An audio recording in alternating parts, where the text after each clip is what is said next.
దేవునికి స్తోత్రములు. మీ అందరికీ నా వందనములు. ఈరోజు దేవుని వాగ్దానము.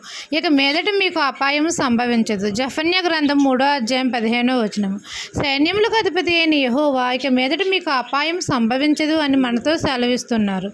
మనమందరము మన తండ్రి అయిన యెహోవా నామమున ఆశ్రయించాలి. మన తండ్రి ప్రియకుమారుడైన యేసయ్యను గూర్చి ఉత్సాహధ్వని చేయాలి. మన రక్షకుడిని బట్టి పూర్ణ హృదయంతో సంతోషించి గంతులు వేయాలి. ఎందుకంటే మన తండ్రి మనకు విధించిన శిక్షను కొట్టివేసి ఉన్నాడు కాబట్టి. మన శత్రువులను తండ్రి వెళ్ళగొట్టి ఉన్నాడు. ఇశ్రాయేలుకు రాజు అయిన యెహోవా మన మధ్య ఉన్నాడు కాబట్టి ఇక మీదట మనకు అపాయం సంభవించదు. మన దేవుడైన యెహోవా మన మధ్య ఉన్నాడు. ఆయన శక్తిమంతుడు. ఆయన మనకు అపాయం ఏమీ రాకుండా మనల్ని రక్షించును.